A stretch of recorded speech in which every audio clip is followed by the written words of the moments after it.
మూలన ఉన్న తెలంగాణ గుండెకు జయ జయ హే తెలంగాణ గీతాన్ని చేర్చి ఒక ఉద్యమ స్ఫూర్తిని రగల్చిన గొప్ప తెలంగాణ బిడ్డ అందశ్రీ. బడి ముఖమే చూడని సహజ కవి అందశ్రీ ప్రతి బడిలో ఈనాడు జయ జయ హే తెలంగాణ పాడుకునేంత గొప్ప ప్రభావాన్ని ఈ తెలంగాణ సమాజానికి అందించిండు. బాధతో ఉద్వేగంతో నేను ఈ మాట చెప్తున్నా. వచ్చిన తెలంగాణ రాష్ట్రంలో స్ఫూర్తిని నింపి తెలంగాణ రాష్ట్రాన్ని సాధించిన జయ జయ తెలంగాణకు అధికారిక హోదా లభిస్తుంది అని ఈ వేదిక మీద ఉన్నోళ్లే కాదు 4 కోట్ల తెలంగాణ ప్రజలు ఆకాంక్షించారు. జరిగిన ఉద్యమంలో అత్యంత కీలక పాత్ర. ఏ వేదిక కట్టినా ఏ ధూమ్ధాము పాడినా అందశ్రీ పాట లేకుండా అందశ్రీ లేకుండా తెలంగాణ ఉద్యమం జరగలేదు. ఏ వేదిక మీదైనా ఏ పెదాల మీదైనా జయ జయ తెలంగాణ నానకుంటా తెలంగాణ ఉద్యమం తెలంగాణ రాష్ట్ర సాధన సాకారం కాలేదు. అలాంటి గొప్ప స్ఫూర్తి వచ్చిన తెలంగాణ రాష్ట్రంలో రాష్ట్రీయ గీతంగా తెలంగాణలో వెలుగొందుతుందని 4 కోట్ల ప్రజలు అనుకున్నప్పుడు ఆనాటి పాలకుల నిర్ణయాల వల్ల జయ హే జయ హే తెలంగాణ మూగబోయింది. అది శాశ్వతమని వాళ్ళు భ్రమపడ్డారు. ఎందుకంటే ఈ గీతం తెలంగాణ గుండెల్లో ప్రతిధ్వనించినంత కాలం తెలంగాణ ఉద్యమం ఎవరు చేసిండ్రా అంటే ఓ గద్దరన్న చేసిండు, ఓ అందశ్రీ చేసిండు, ఓ గోరెట వెంకన్న చేసిండనే, ఓ జయరాజ్ చేసిండనే చర్చ వస్తుంది. కాబట్టి ఈ స్ఫూర్తి నింపిన కవుల యొక్క కవితా గానాలను ఈ తెలంగాణలో వినిపించకుండా చెయ్యాలని ఆనాటి పాలకులు కుట్ర చేసిండ్రు. నేను ఎక్కడో చదివిన పెన్నే కదా అని మన్ను కప్పితే గన్నులై మొలకెత్తుతాయని.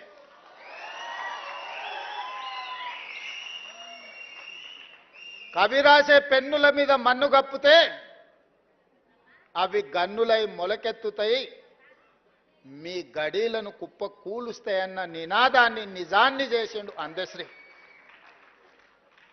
10 సంవత్సరాలు మూగబోయి ఉండొచ్చు మీ ఉద్దేశంలో, కానీ తెలంగాణ ప్రజల గుండెల్లో నిత్యం గానమై జయ జయ హే తెలంగాణ జనాలు పాడుకున్నారు. నేను చేసింది ఏమీ లేదు. తెలంగాణ ప్రజలు పాడుకున్నది 4 కోట్ల తెలంగాణ ప్రజలు కోరుకున్న జయ జయ హే తెలంగాణను రాష్ట్రీయ గీతంగా ప్రకటించడమే కాకుండా ఈనాడు చదువుకునే ప్రతి బడిలో పాడాలి, చదువులు చెప్పే ప్రతి పుస్తకంలో రాయాలి అని ఈ ప్రభుత్వం ప్రజాప్రభుత్వం కాబట్టి నిర్ణయం తీసుకొని ఈనాడు పాఠ్య పుస్తకాలలో మొదటి అంశంగా జయ జయ హే తెలంగాణను చేర్చడం జరిగింది.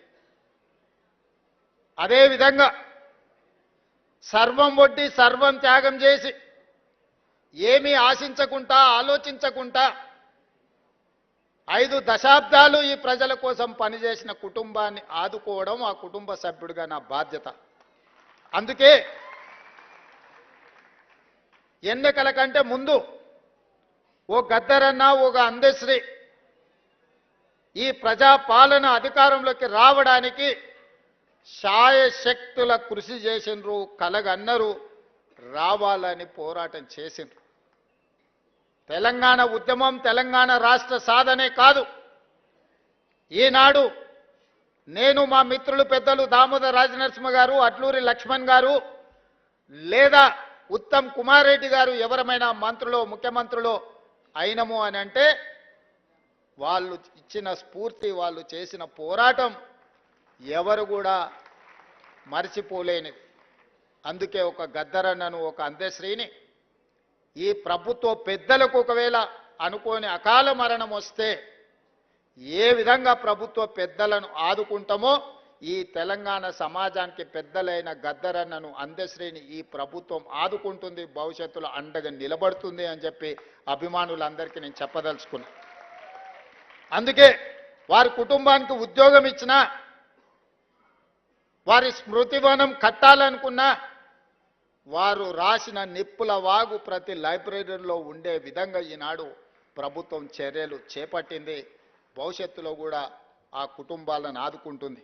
ఇదే కాదు, ప్రభుత్వం వచ్చిన మొదటి సంవత్సరం పూర్తి చేసుకున్న సందర్భంలో 9 మంది తెలంగాణ ఉద్యమకారులను, కవులను, గాయకులను సచివాలయం సాక్షిగా వాళ్ళని సన్మానించుకోవడమే కాదు, వాళ్ళను గుర్తించాలి, వాళ్ళను ఆదుకోవాలన్న ఉద్దేశంతో 300 గజాల ఇంటి స్థలాన్ని, ఎందుకంటే వీళ్ళందరూ నిలువ నీడ లేకుండా ఒకవేళ నీడ ఉన్నా ఆ నీడను తెగనమ్మి తెలంగాణ ఉద్యమంలో వాళ్ళు భాగస్వాములు అయినరు. ఈరోజు వయసు ఉడిగిపోయింది. తిరిగి సంపాదించాలన్న సంపద ఎట్లుంటుందో సంపాదించడం ఎలాగో తెలియలేనంతగా ప్రజలలో మమేకమైపోయిన ఆ 9 కుటుంబాలను ఈరోజు ప్రభుత్వం గుర్తించి వాళ్ళని ఆర్థికంగా ఆదుకోవడమే కాకుండా వాళ్లకు ఇళ్ల పట్టాలు ఇళ్లకు స్థలం ఇవ్వాలని అనుకున్నాం. ఈనాడు ఆ 9 మందికి 300 గజాలు ఒక్కొక్కరికి ఇవ్వడమే కాదు, వాళ్ళ కుటుంబ సభ్యులు ఆత్మగౌరవంతో బ్రతికే విధంగా భారత్ ఫ్యూచర్ సిటీలో అద్భుతమైన ఇండ్లను కట్టించి వాళ్ళకు ఒక రక్షణ, వాళ్ళకు ఒక నమ్మకం కలిగించడానికి మా ప్రభుత్వం చేస్తుంది. ఆ బాధ్యతను మా పెద్దలు దామోదర్ రాజనరసింహ గారు తీసుకోవాల్సిందిగా నేను వారికి సూచన చేస్తున్నా. తప్పకుండా ఆ కార్యక్రమాన్ని తీసుకుంటాం. అదేవిధంగా దళితుల గురించి గ్రామీణ ప్రాంతం నుంచి, వ్యవసాయ కుటుంబం నుంచి వచ్చిన నాకు సంపూర్ణమైన అవగాహన ఉంది. మా భూములు దుక్కి దున్నినా, మా పొలాలలో పంట పండినా, మేము మోతుబరి రైతులుగా సమాజంలో గుర్తింపు పొందిన మా గ్రామంలో ఉన్న దళితులు 100% మాకు అండగా నిలబడ్డారు. కాబట్టే మేము మా గ్రామాలలో రాణించినాం. మీరందరూ ఆశీర్వదించారు కాబట్టే ఈనాడు తెలంగాణ రాష్ట్రానికి ముఖ్యమంత్రినైన విషయాన్ని ఏ వేదిక మీదైనా చెప్పుకోవడానికి నాకేం బేసిజం లేదు.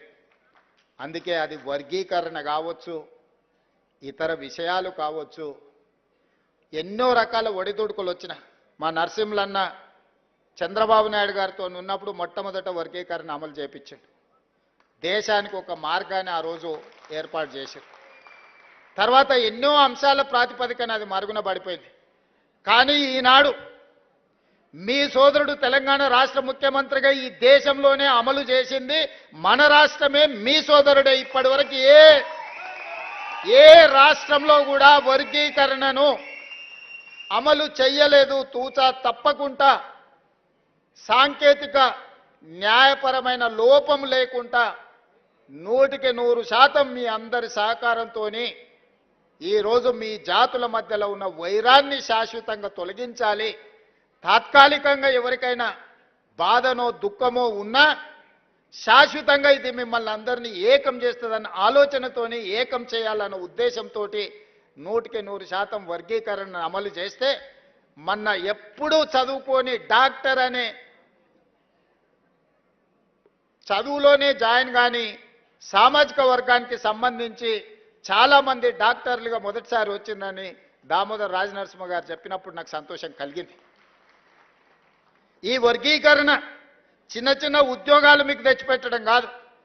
మీరు డాక్టర్లుగా, లాయర్లుగా, ఇంజనీర్లుగా, గొప్ప సైంటిస్టులుగా, ఐఏఎస్లుగా, ఐపీఎస్లుగా రాణించి ఈ రాజ్యంలో, ఈ పరిపాలనలో మీరు భాగస్వాములు కావాలి. తెలంగాణ పునర్నిర్మాణంలో మీరు నిలబడాలి అని నేను 100% విశ్వసించి ముందుకు తీసుకెళ్లిన. ఇదే కాదు మిత్రులారా, నా మంత్రివర్గంలో 4 దళితులు మంత్రులు ఉన్నారు. స్పీకర్ దళితుడు ఉన్నాడు. ఉమ్మడి రాష్ట్రంలో కూడా 4కి ఇవ్వలేదు. ఇవాళ తెలంగాణలో రెడ్లు 3 ఉంటే దళితులు 4 ఉన్నారు మంత్రివర్గంలో. స్పీకర్ ఉన్నారు.